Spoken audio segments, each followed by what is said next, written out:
우선 전당대회 기간 동안 함께 수고해 주시고 관심 가져주신 언론인 여러분께 이 자리를 빌려서 감사의 말씀부터 드리겠습니다. 예, 먼저 당 대표님의 당선 소감을 들은 다음 질의응답 순으로 진행하겠습니다. 대표님 당선 소감 청해 듣겠습니다.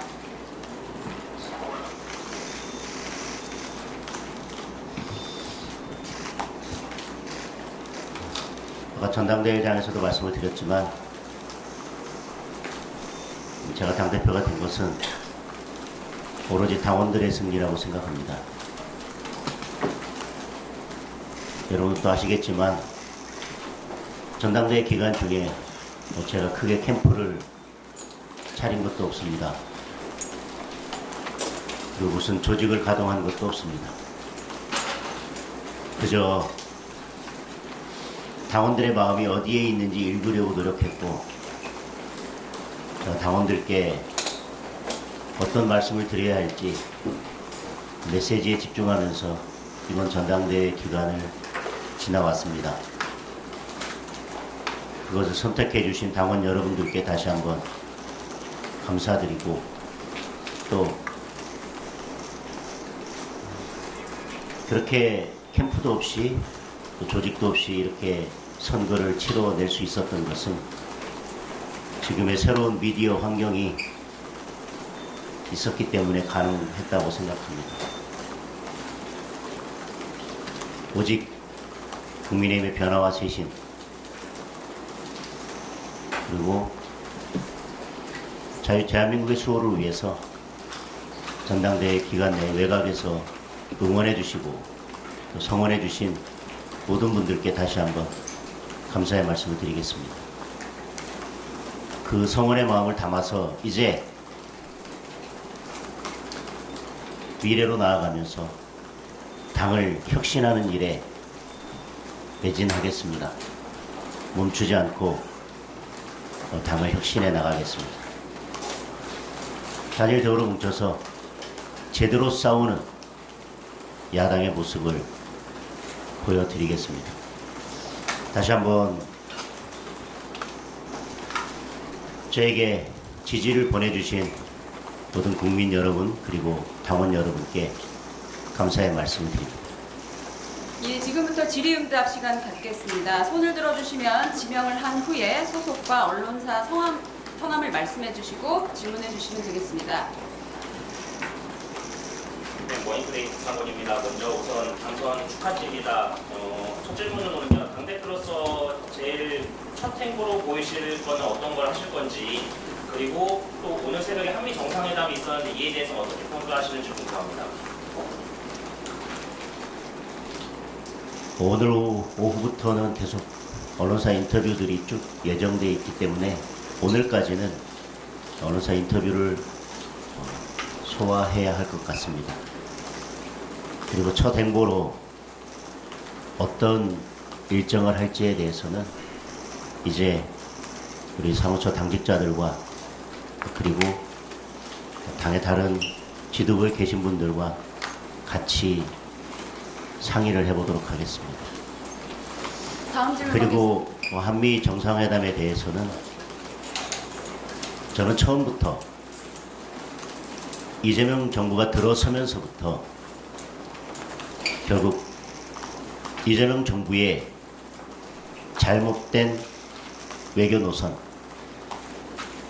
그리고 그것을 극명하게 드러내주는 편중된 내각 그것이 이재명 정부를 뛰어넘어서 대한민국의 위기가 될 거라는 말씀을 계속 드렸고 지난번에 관세 협상에서도 마찬가지였고 이번에 한미 정상회담 과정에서도 그렇고 제가 말씀드렸던 그 우려가 계속 현실로 되고 있다고 생각합니다. 그런데 그 정도는 우려했던 것보다 훨씬 더 심각하고 그 속도가 훨씬 빠르다고 할 것입니다. 정상회담을 화면을 통해서 지켜보신 모든 국민들께서 느끼셨을 것입니다. 평가가 불가능한 그런 정상회담이었습니다. 네. 대표님, 연합뉴스 조사원입니다. 당선 먼저 축하드리고요. 107석 소수야당 대표 되셨습니다. 당내에서는 원내 투쟁에 뾰족한 방법이 없다면서 장외 투쟁 필요성도 언급이 되고 있는 상황인데 어떤 기조와 방향으로 대여 투쟁을 좀 이끄실 생각인지 묻습니다. 계속해서 원내에 있어서는 단일 대우를 강조했습니다. 저는 제가 전당대회 기간 중에 말씀드린 것은 하나도 물러서지 않고 지킬 생각입니다. 저는 원내의 단일 대우가 되지 않는다면 밖에 있는 우파 시민들과의 연대가 오히려 불가능하다고 생각합니다. 107석인 국민의힘이 믿어야 할 것은 우리와 함께 싸울 의지가 있는 자유우파 시민들과 연대해서 싸우는 방법밖에 없습니다. 그런데 원내의 분란이 계속된다면, 그런데 그것을 계속 묵인하고 방치한다면 저는 그분들과의 연대가 제대로 이루어지지 않을 거라고 생각합니다. 제가 이재명 정권과 싸우는 방식은 이재명 정권의 이런 폭정에 대해서 우려하고 반대하고 자유민주주의를 지켜야 되겠다는 의지가 있는 모든 분들과 모든 시민들과 연대하는 것입니다. 그런 연대와 그렇게 힘을 모으는 과정에서 장애가 되고 오히려 방해가 된다면 저는 결단이 필요하다는 것이 지금도 일관된 입장입니다. 채널A 남현주 기자입니다. 일단 당선 너무 축하드리고요. 방금도 대표님께서 단일 대우를 위해서 말씀을 해주셨는데 이미 기존에 뭐 차탄 생산이라든가 추출 뭐 이런 말씀을 시사해 오신 만큼 차탄파에 대한 뭐 민적 쇄신 방안이라든가 본인을 좀 최악으로 꼽았던 뭐 한동훈 전 대표에 대해서 한 말씀 부탁드립니다. 전당대회 기간 중에 제가 드리는 말씀을 정확하게 이해하셨다면 저는 분명히 말씀드렸습니다.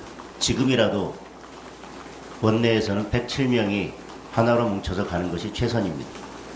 그러나 여전히 그 단일 대우에 합류하지 못하는 분들, 오히려 당을 위험에 빠뜨리는 분들, 당을 계속 분열로 몰고 가는 분들에 대해서는 결단이 필요하다는 입장입니다. 예. 저 뒤에. 예. 박선 축하드립니다. 대표님, 강원도민이고 이재용 기자입니다.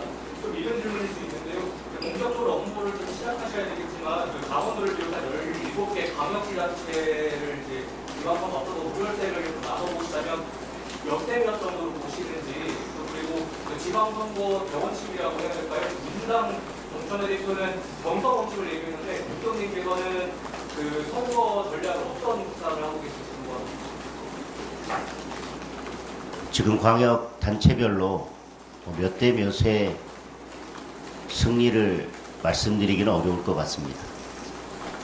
그런데 제가 강조해 왔던 것처럼 저희들이 중원에서 민주당과 제대로 된 싸움을 하지 못한다면 지금 말씀하신 예를 들면 강원도나 부산 지역, 우리의 강세 지역 있지만 그런 곳에서의 싸움도 어려워질 수밖에 없다고 생각하고 서울에서의 싸움도 정말 어려워질 수밖에 없다고 생각합니다. 그런 의미에서 이번 지방선거의 승리를 갈망하시는 당원들께서 그런 점 때문에도 저를 선택하신 측면이 있다고 생각합니다. 지금 중원의 지도부로 구성된 민주당과 맞서서 제가 내년에 지방선거에서 중원에서 이길 수 있는 싸움을 하겠습니다. 그리고 저의 공천의 기준은 제가 여지껏 당협위원장으로서 공천할 때도 마찬가지였고 사무총장으로서 공천할 때도 마찬가지였습니다. 원칙과 기준에 따라서 공정한 공천이 이루어질 수 있도록 하겠습니다. 그리고 제대로 봉사할 수 있는 능력 있는 분들이 공천받는 시스템을 최대한 빨리 만들겠습니다. 그래서 조속한 시일 내에 지방선거 준비 기획단을 발족시키겠습니다.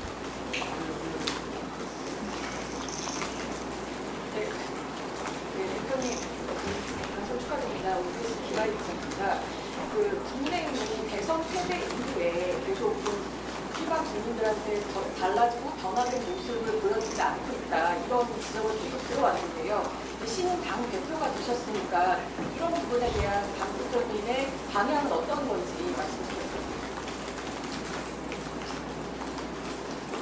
계엄과 탄핵 이후에 치러진 대선에서 저희는 42%의 지지를 얻었습니다.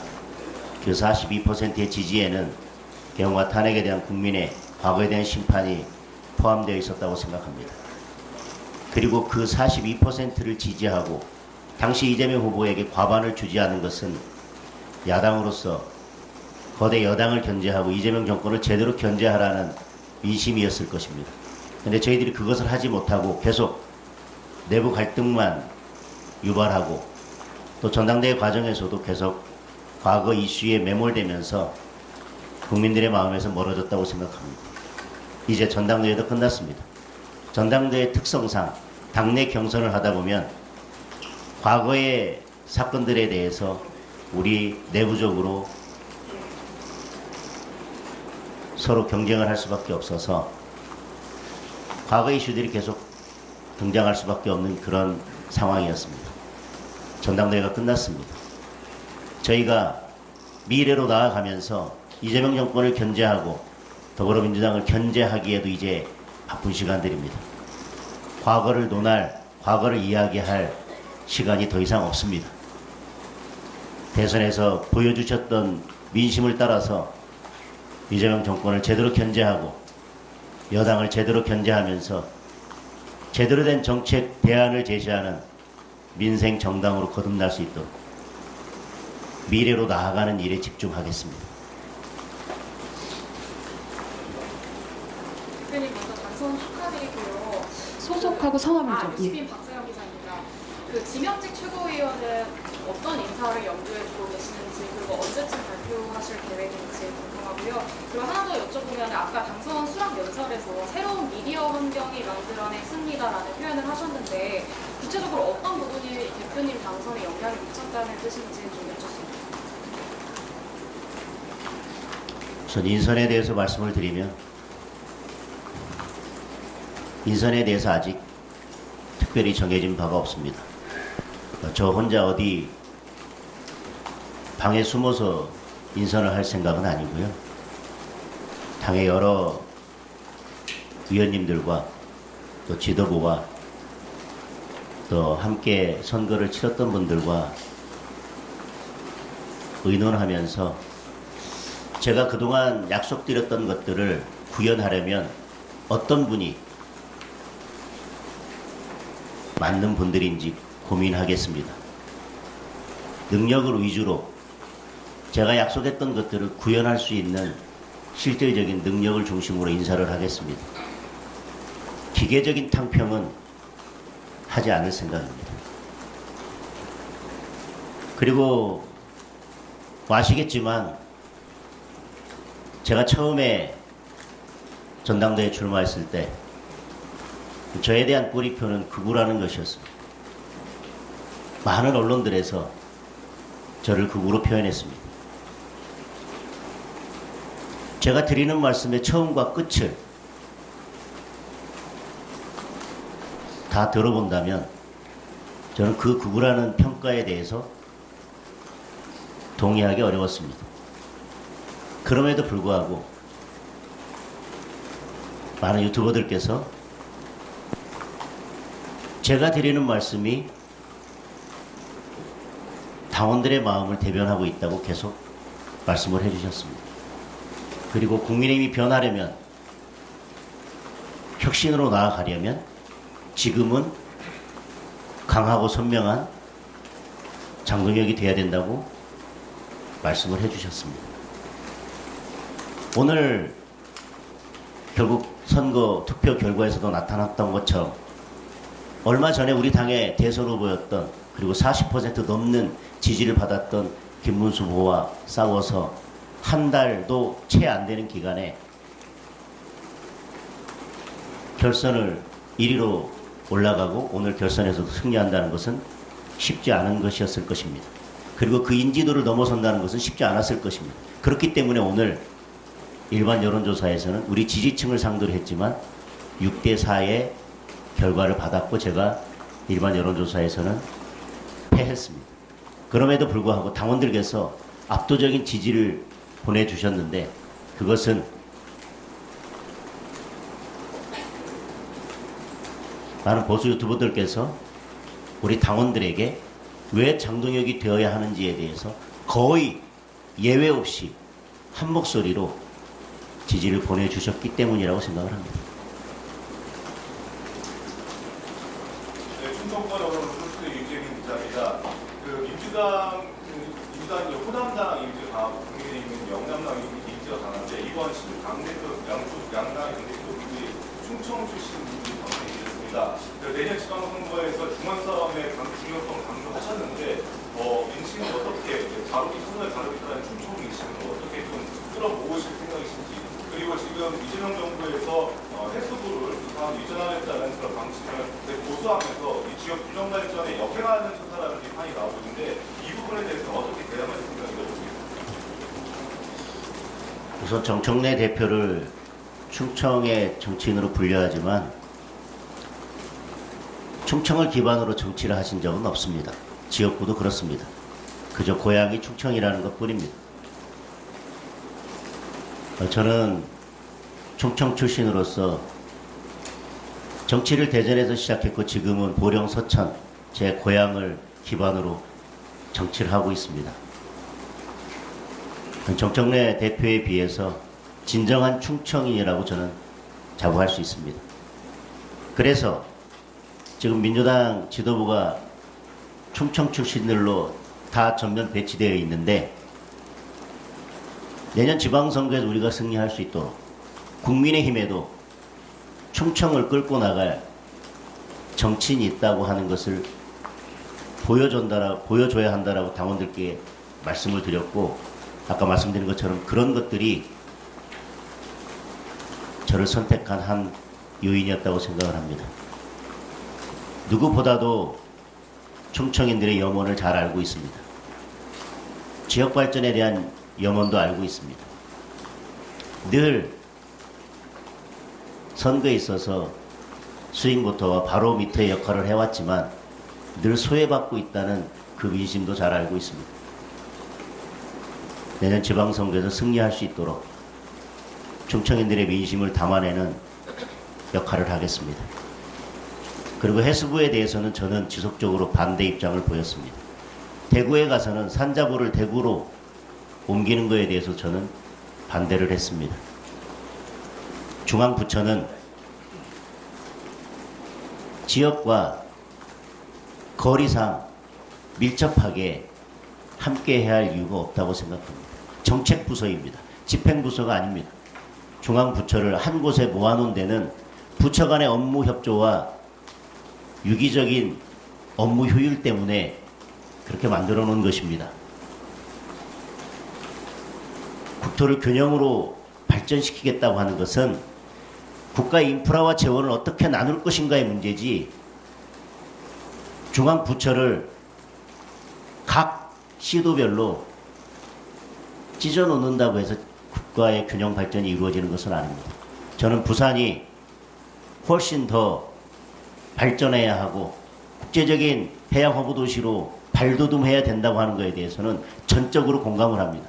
그러나 그것을 위해서 필요한 것은 인프라와 재원에 대한 투자 그리고 민주당이 그렇게 반대해왔던 어쩌면 산업은행의 부산 이전이지 해수부의 부산 이전은 아니라고 생각합니다. 더군다나 이재명 정부가 대선에서 행정수도 완성을 이야기하면서 대통령실도 결국 용산에서 청와대로 그리고 청와대에서 최종적으로는 세종으로 옮기겠다고 약속했으면서 정권이 들어서자마자 내년 지방선거를 염두에 두고 부산 출신 의원을 해수부 장관에 앉히고 곧바로 연내에 해수부를 이전하겠다고 하는 것은 국토의 균형 발전은 전혀 관심도 없고 지역의 표를 얻어서 내년 지방선거에서 한 석을 더 얻기 위한 얄팍한 정치적 행위라고 보고 있습니다. 예, 대표님 동아일보 이지용 기자입니다. 축하드리고요. 대표님께서 당선 일성으로 이재명 정권 끌어내리는 것을 말씀하셨습니다. 근데 이재명 대통령은 뭐 야당 대표와도 대화해야 된다라고 뭐 시사를 했고, 또 정청래 대표도 그 22일 전당대회 때 뭐 화환을 보내기도 했는데요. 혹시 이재명 대통령이나 정청래 대표와 만날 계획이 있으신지, 그리고 만약에 당장 만날 계획이 없으시다면 만남을 위한 조건이 있으신 건지 여쭤보고 싶습니다. 저는 야당의 대표로서 정치를 외면할 생각은 없습니다. 필요하다면 여당 대표든 누구든 만나서 정치를 하겠습니다. 협상 테이블에 앉겠습니다. 그러나 지금까지 보았지만 이재명 대통령이 우리 지도부를 용산으로 초대했지만 거기에서 건의한 내용을 그 어떤 것도 수용하지 않았습니다. 만나고 악수하고 테이블에 앉는 것이 정치는 아닙니다. 협상은 아닙니다. 그저 그 시작일 뿐입니다. 진정한 협치가 이루어지려면, 협상이 이루어지려면 저는 힘의 균형이 맞아야 된다. 힘의 균형이 이루어져야 된다고 계속 말씀드리고 있습니다.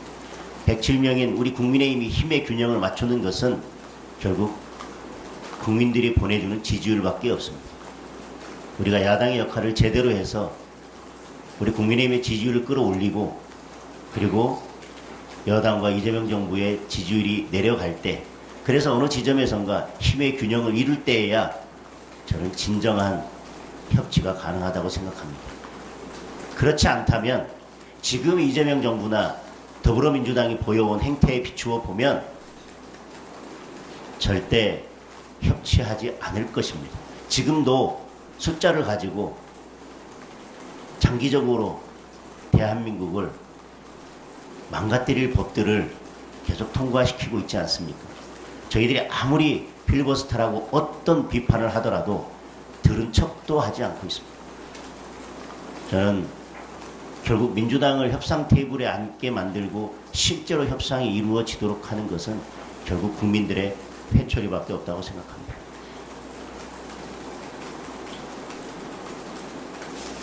한겨레 김광준입니다. 먼저 당선드립니다. 전당대회 기간 중에 윤석열 대통령 당선되시면 이제 접견이나 연회 가실 의향이 있다고 하셨는데 혹시 좀 이제 그만큼 가실 계획이나 이런 게 있는지 좀. 뭐 지금 접견 제한이 해제됐는지는 제가 확인을 해봐야겠습니다. 아까 말씀드린 것처럼 왜 접견을 하겠다고 말씀드렸는지 이미 언론에서 여러 차례 그 이유에 대해서는 말씀을 드렸습니다. 그리고 처음 말씀드린 것처럼 저는 전당대회 기간 중에 제가 당원들과 국민들께 약속드렸던 것은 특별한 사정의 변화가 생겨서 그것을 지킬 수 없는 상황이 아니라면 저는 지키도록 하겠습니다.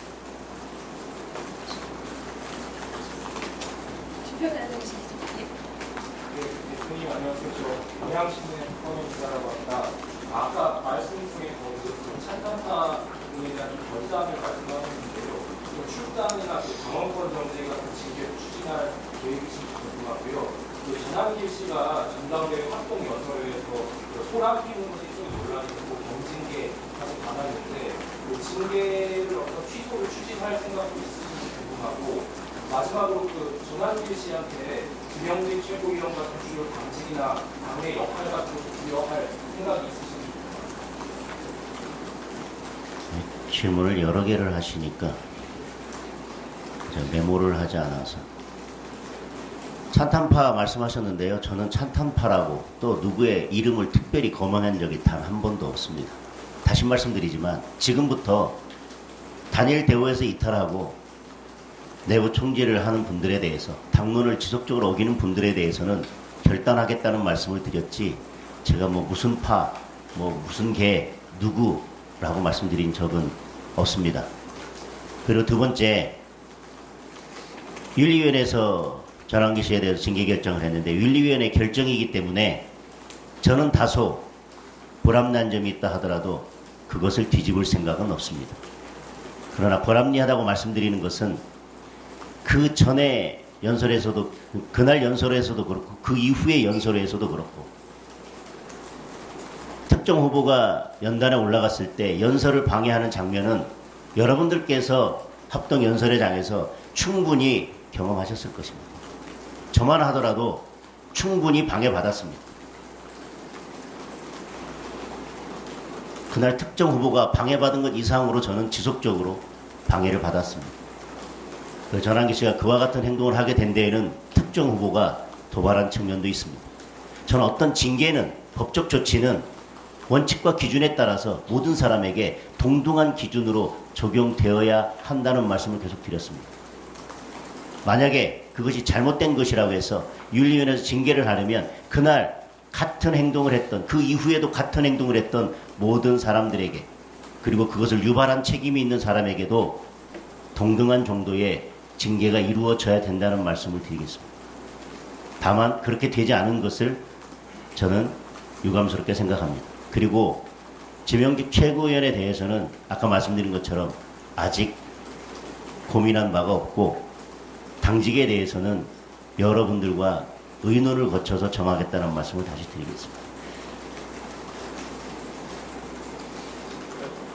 SBS 박찬범입니다. 지금 사고 방역이 많은데 조속히 조항특위를 하시는지 궁금하고 전대 기간 중에 계속해서 일하지 않는 일치를 떼라고 하셨는데 일하지 않는 방역위원장도 해당하는 건지 궁금합니다. 계속 말씀드리지만 제가 전당대 때 약속했던 것은 반드시 지키겠습니다.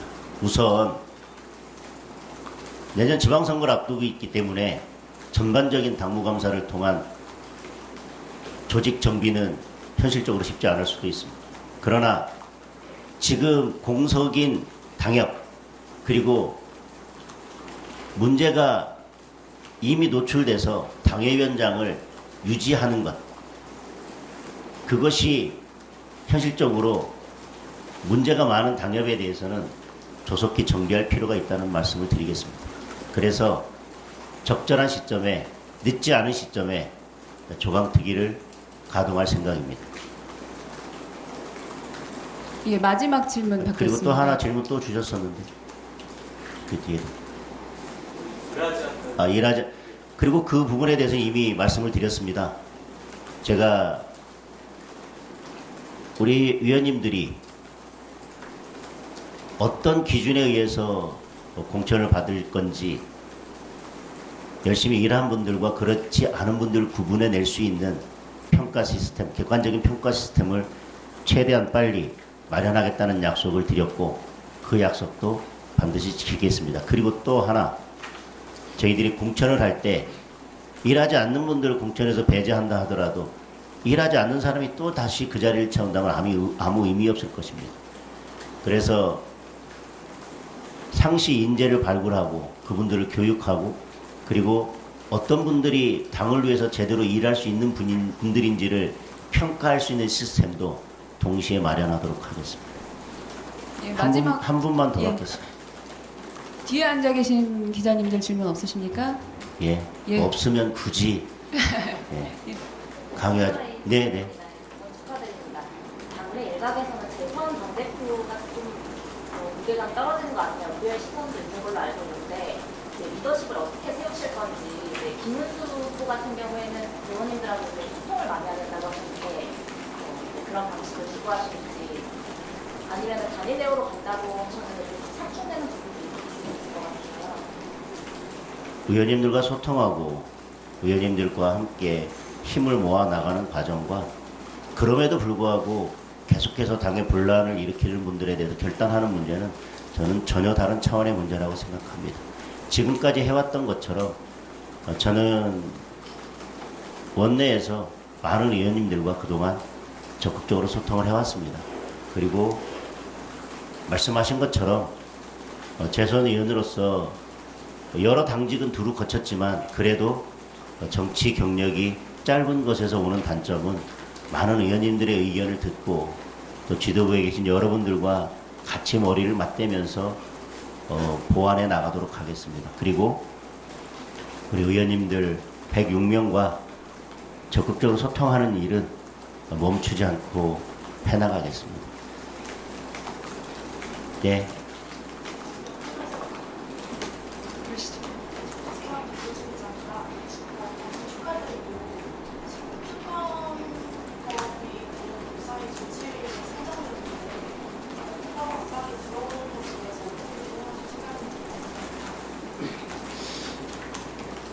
저는 이 특검에 대응하기 위해서 실질적인 대응팀을 최대한 빨리 구성하겠습니다. 그리고 우리 당에서 그 일에 전적으로 힘을 보탤 수 있는 변호사들을 선임해서 조직적으로 대응하겠습니다.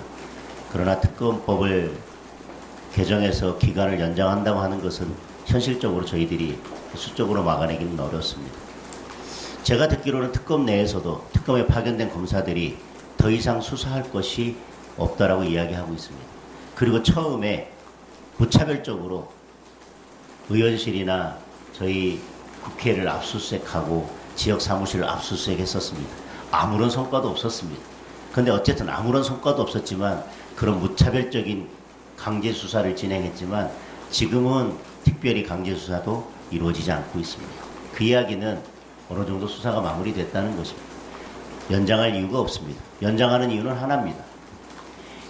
여당이 특검을 하는 것도 참 우스꽝스러운 일이고 납득하기 어려운 일인데 그것도 정권이 출발하자마자 3개의 특검을 동시에 풀어놓는 것은 더더군다나 납득하기 어렵습니다.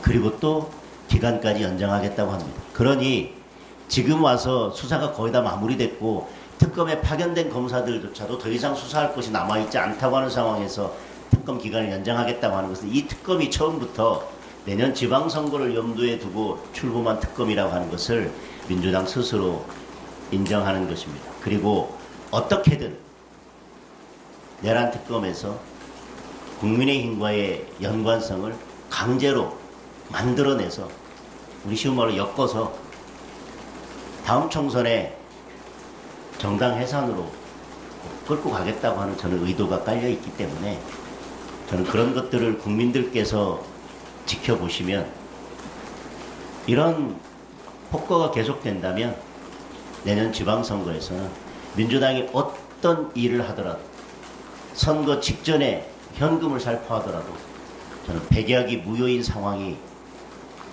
올 거라는 말씀을 드립니다.